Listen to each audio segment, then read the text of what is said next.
bozalaka epele déjà boza liboso ya baetando eke na bino bamisusu mpe baolanda biso à travers au travers téléphone na YouTube toza na esengo to ya kosolola lisusu na bakongomani sur les actualités politiques ya République démocratique du Congo ndenge tolobaka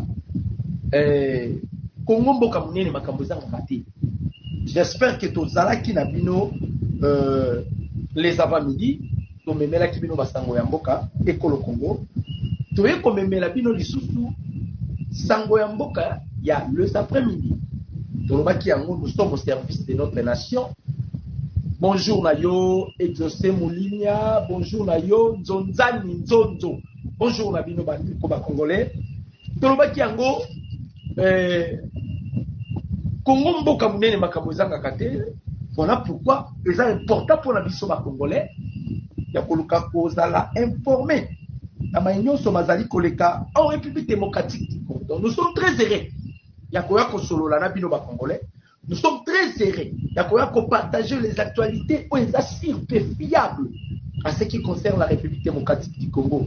Donc tozala isengo parce que balobaka yango mais de fois on ne change pas l'équipe qui gagne. Bandeko ba congolais topesi lisusu ba congolais bisika nyonso bovandi mbote na bino ba diaspora mbote na bino bandeko ba olanda biso na Brésil Marquis Kamba mbote na yo pe Manzalambala mbote na yo vraiment ba Congo ya ba congolais nde yango wana mbote vraiment tozala esengo bandeko. La mission devient de plus en plus difficile pour la frigolée à moi. Azwa qui mission, bah pesa qui est mission. Honorer Mouzela, Motenayo. Maintenant cette mission on va confier à qui? Alain Simon Motenayo. Et pas il y a frigolée à Bongo, ça devient de plus en plus difficile. Mission ni ba pesa qui est. Tokobeta yango ba congolais boyeba mission ba pesa qui frigolait à Mbongo parce que bango bakanisa gitisike ya zapete toko betali solo awa ya ba sénateur na ba congressiste américain en colère contre Marco Rubio nani toko betali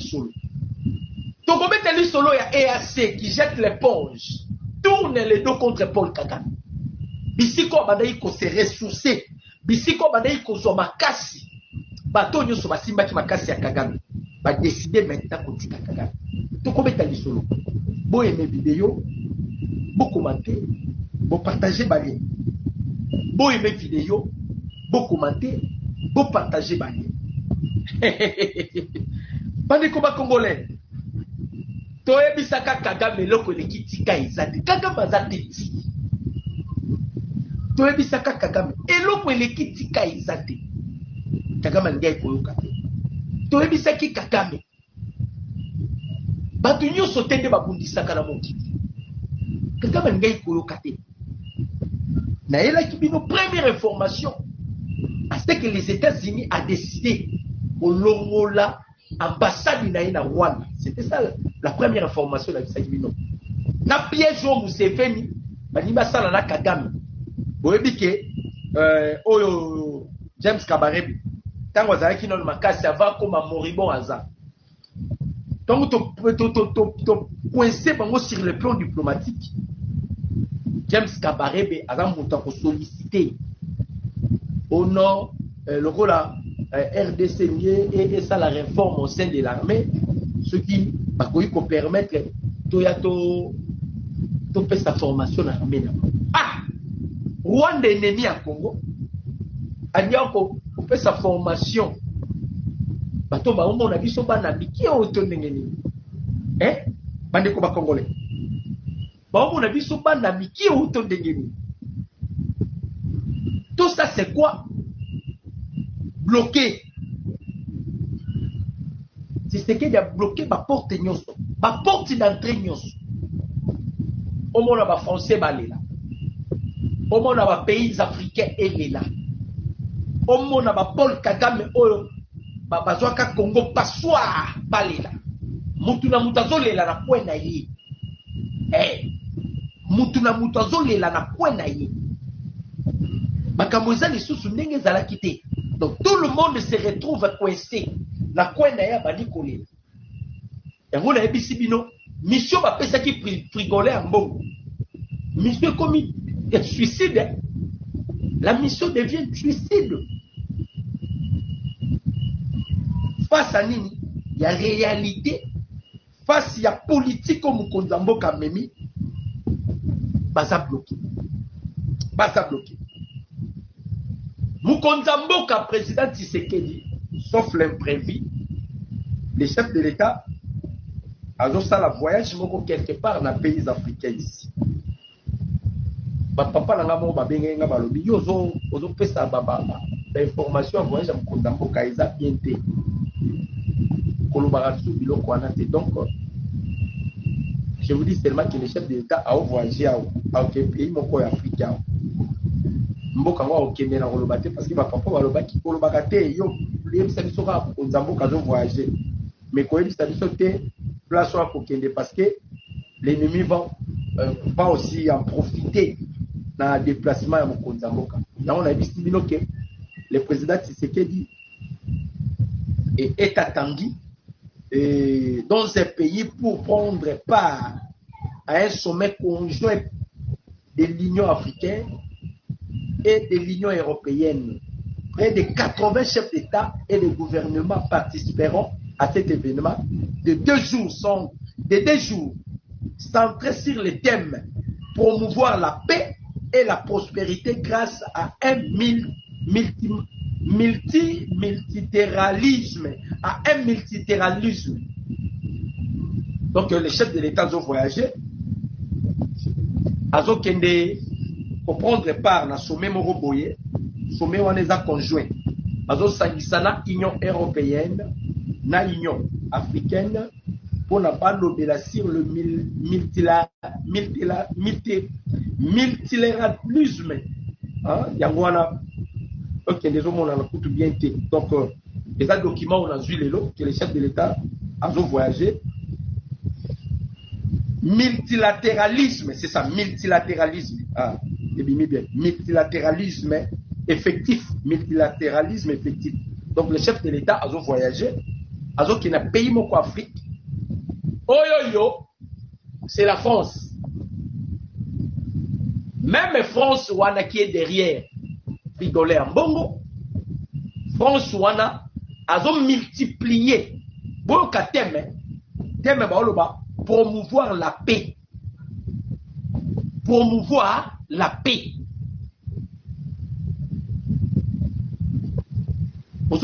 Promouvoir la paix. C'est-à-dire quand on parle déjà de la paix, directement, tous ont visé la région à Grand Lac. Macron bazoluka par quel moyen bakokota? Par quel moyen bakokota? Wapi na RDC. Boyokaki vos baten, nazolobela vos baten.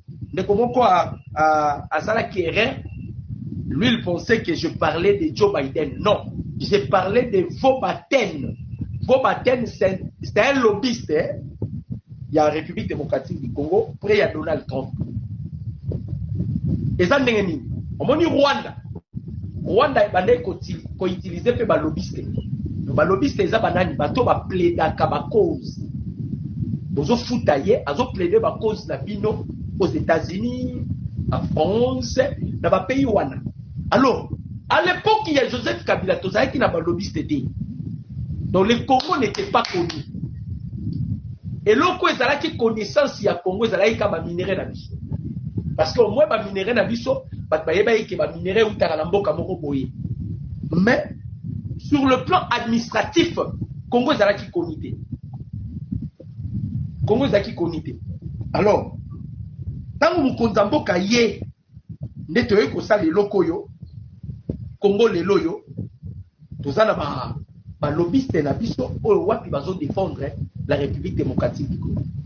Boyoka ki a utaki ko bimisa vérité à ce qui concerne makambu ya nani ya ba français.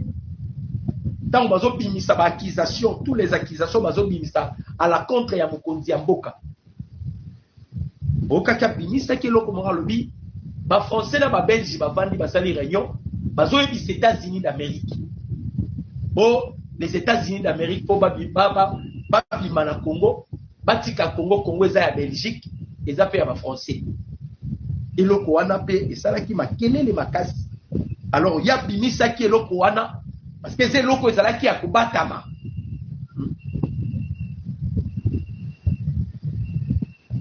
Vous comprenez? C'est un peu ça. Yenda bimisaki ya.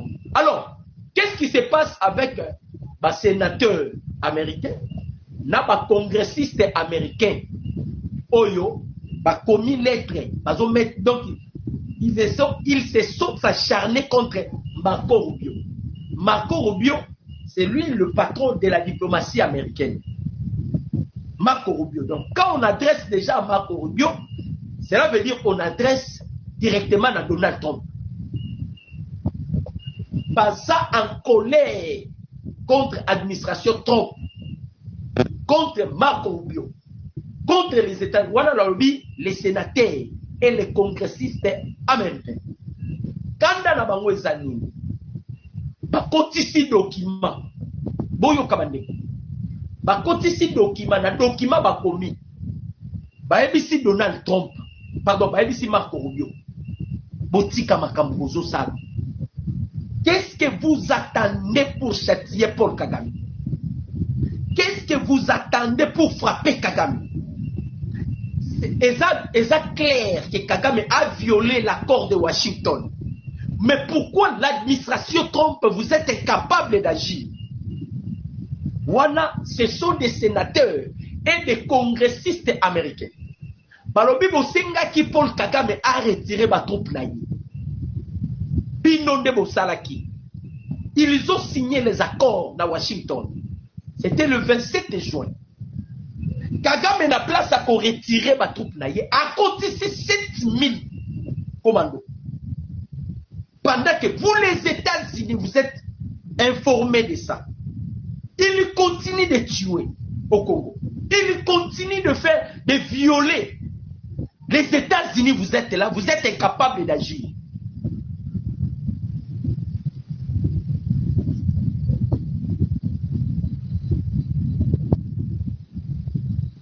Wana ba congressiste na ba sénateur ba tomboki balobi oyo administration Trump ezo sala apparemment bandeko moi j'ai trouvé normal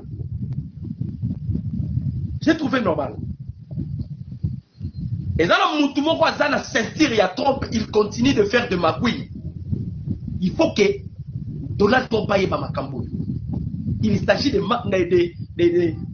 Massad Bolos qui continue de faire des magouilles. Il continue de faire des magouilles. À la ceinture, il y a trop. Balobi, Kagame a violé tous les accords.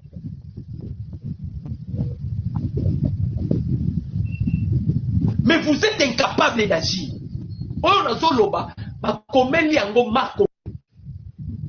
Et ça, l'une des raisons pour Monique que le chef de l'État a tracé un autre chemin, je m'excuse, d'aller en Russie.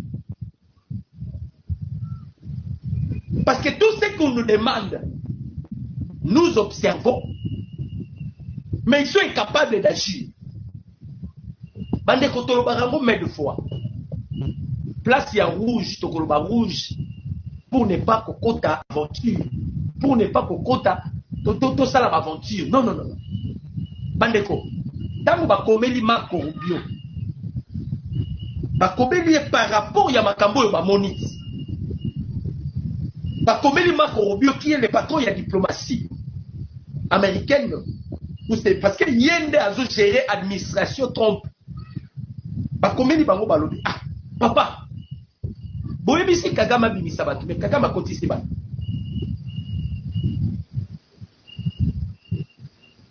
Bino boyebisi Kagame bimisa batu, mais Kagame kotisi batu. A violé accord ya Washington. Wana ba sénateur de Bazoluba. A violé la résolution 2773.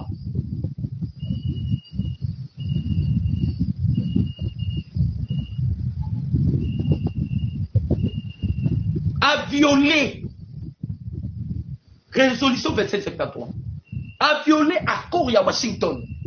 Mais jusqu'à présent, les États-Unis incapables, voilà, c'est Marco Rubio qui le dit. Et pardon, congressiste et sénateur. Comme on dirait ça, moi complicité. Or, on devait passer en action. Et c'est comme si Kagame il devient un seigneur. Azoboma, Azosala Nyoso. Mais l'administration trompe. Et ça, la Moutumo va la Katswana. Azolia Mbongo ya Kagame, Azovande la dossier. Yangoba, comment qu'il est Rawana, ils étaient en colère contre l'administration Trump. Parce que, c'est comme s'il y a des jeux qui s'est fait. Tous les preuves sont là, palpables. Ma violation. Donc, Kagame, il devient, c'est comme un seigneur. On ne le touche pas, on ne le fait absolument rien. Il n'a pas peur de personne. Hein? Tous on a nous exemple il y a ma prêtre catholique bande konangai. C'est regrettable, c'est regrettable. Makamona lo banana maina miswa. C'est regrettable pour ma prêtre catholique. Oui, pourquoi nous sommes regrettables? Bolandi lobby à Mbongo. À Mbongo à lobby, ce qui dialogue quotidien. Il y aura il y aura des crises en crise, des explosions, il y a crise. C'est comme si les prêtres catholiques ont préparé. Les lois à lobby sous bon. À lobby, dialogue est calculé par les politiciens et pour aboutir il y a l'autre côté puis ils mettre en garde. Le dialogue est calculé. Oui, mais mission va confier pas à Mbongo. Mbongo azwaki Mbongo bato ya Kagame. Mbongo azwaki Mbongo ya Emmanuel Macron. Mbongo azwaki Mbongo ya Joseph Kabila. Il va justifier Mbongo bazwaki.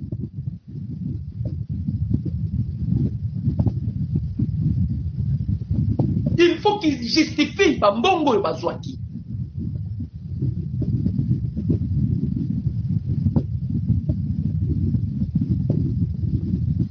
Comment un prêtre catholique a prédire toujours mal contre ces beaux pays?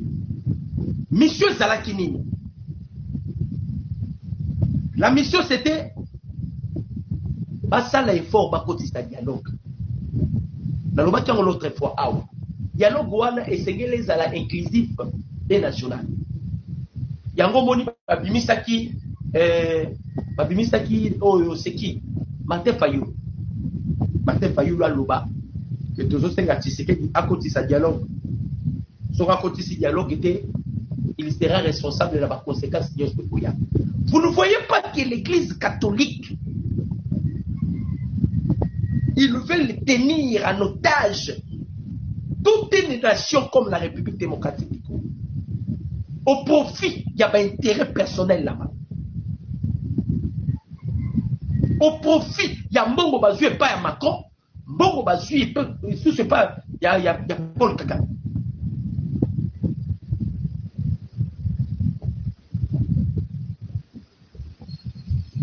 Papa, c'est ça qui a Mbongo mission. Maintenant, mission est commis impossible. Mission va faire ça qui a Mbongo. Et là, on nous sous-souté dialogue. Yango boyo ki Mbongo alobi. Sans dialogue na bango 5. Donc pour na Mbongo et là on ko sili sa crise na Congo, il faut qu'il y ait un dialogue ya ba mupé. Parce que bango ne baza ba sain et que Congo mobimba personne a koyi kokoti sa dialogue si ce n'est que Mbongo. Et na dialogue na bango vous avez vu peuple congolais. Ils sont allés voir Nanga. Tous là ba photo bozomona Fulgence Mouté bazo beta loboko na nango azoboma ba congolais bande konangai. Ah! Eloko ni to sali na mboko yo. nini tosali na mboko. Première mission on bazalaki nango c'était de chercher ya créer un mouvement insurrectionnel na Grand Katanga et simbité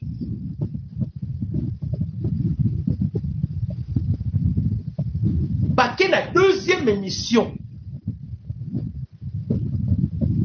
ba memi feuille de route c'est pas un Konzamboka président Tshisekedi a dit bango dialogue na boité mais dialogue otokokota Kabila kokota te Moïse Katumbi kokota te Nanga kokota te baza bato basimbi manduki pona nation na bango c'est impossible pas de quoi Donald Trump a ministre décret ya peine de mort pona ba officier nyonso bazwaki ba ordre ya mabe pona ko obéir yete que ce soit les États-Unis la France va payer bébé. Dans la traîtrise, c'est la peine de mort. La sûreté d'État, mais awa, on a vu les prêtres catholiques aller se consolider avec Nanga qui tue le peuple congolais. En Bongo, un étranger tout fait. Ils veulent tenir ce pays en otage. Pour la intérêt, pour la Bongo, et pas ya Paul Kagame. Il a zolo badio de la chair. Ce qui bango ba kotisi dialogue était le pire va arriver. Comment un prêtre catholique qui prétend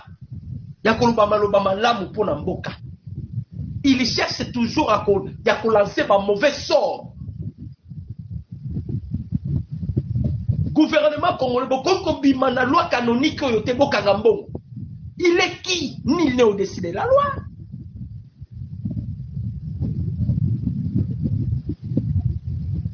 Nul n'est au-dessus de la loi.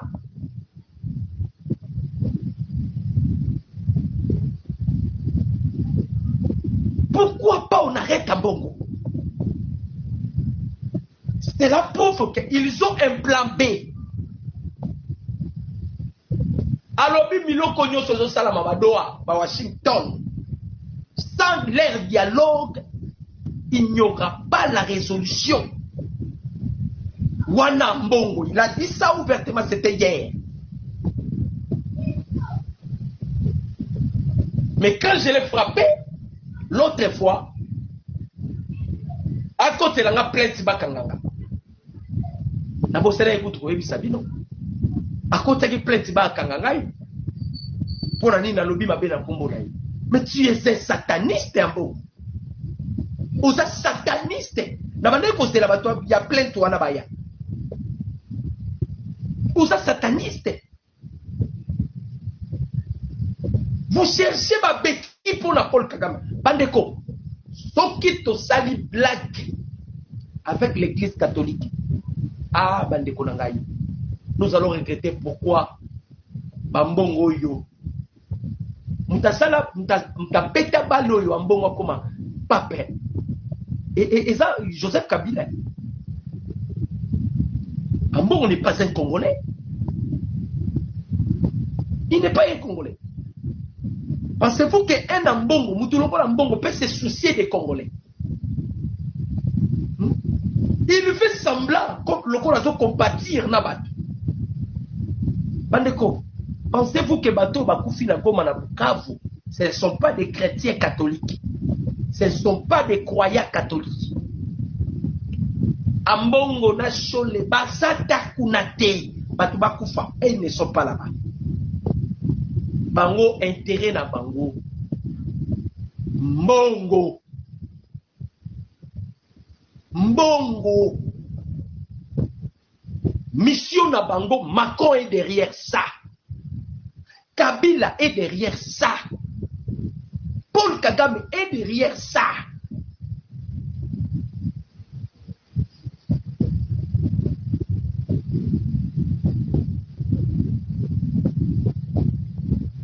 Au monde que les satanistes se lèvent maintenant.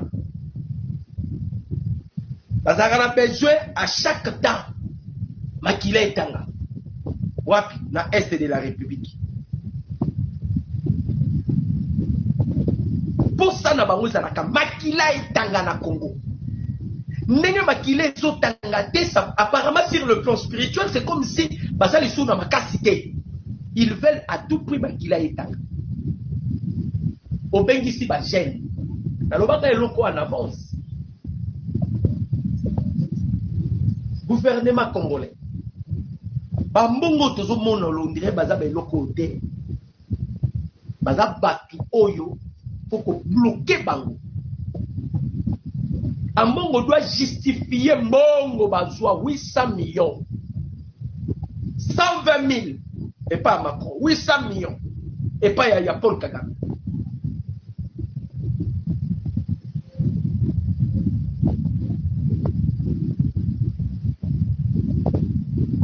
Ils vont justifier mbongo. Il faut pas justifier mbongo. Ils vont justifier mbongo. Boyo qui a sali à peine. Ils ont défié toute une nation.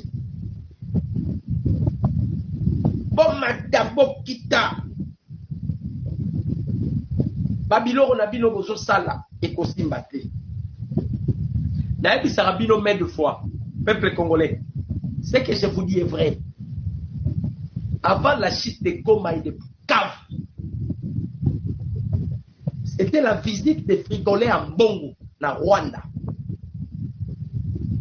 Le jour où Mbongo a jeté des éloges, et pas à Paul Kagame, qui est un président exceptionnel de l'Afrique. À Kenya plus loin, le Rwanda n'a jamais été en guerre avec la République démocratique du Congo. C'était Mbongo qui a dit ça. Le gouvernement congolais, vous interpeller Mbongo te na Malubawana. Que le Rwanda n'a jamais été en guerre avec la République démocratique du Congo. Il y a des évêques qu'on arrête partout. Pas payer belé là bas Brésil, on arrête des évêques.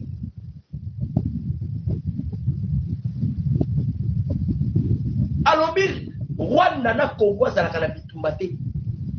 Bitumbo eza na este. Alors c'est une guerre ethnique. Donc il voulait congoliser la guerre. Blanchir Paul Kagame. Pour Nambongo, 800 millions. Oh, bah, alors, donc la mission est comme impossible. Ambongo doit se justifier la Bambongo à Zouaki. Même pas au niveau à Zouambongo. Et pas il y a William Ruto à Zouambongo. Et pas il y a Museveni à Zouambongo. Pas bien à Bacholet. Bandeko, ce que mon villa à Cholo, vous imaginez? Yango totuna ba congolais bo pesa biso ata vidéo moko bomoni sur la zote à l'église bo pesa biso image moko ya show sont des commerçants ba osala commerce au nom ya Nzambe ba sénateur ba tomboki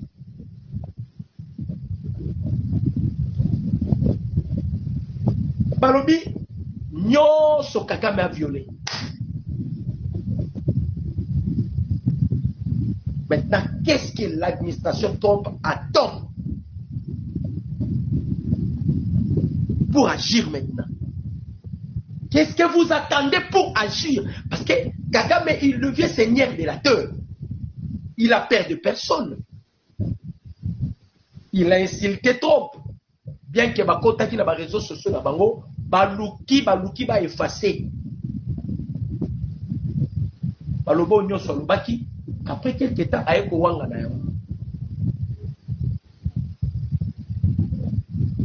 Maloba nyonso lobaki amabe. Ayeko wanga na yango. Bande ko to loba na bino makambo ya Congo to bunda. Le président Tshisekedi yango na lobaka na ba Congolais to soutenir mokonza mboka na ba prière. Vous savez que les bambongo ba pe batumo ba sala ba prière moko ba messe noire contre le chef de l'État. Pas si ezaka parce que quand le chef de l'État est allé na Vatican, makambo et salama na Vatican, c'est ce qui fait que l'église catholique au Stenko ils ont la difficulté pour renverser ce qui dit. Parce que ça, makambo salama na Vatican, oyo bango basosola yango te mais ezalaki bombe à retardement. Oui bien bon.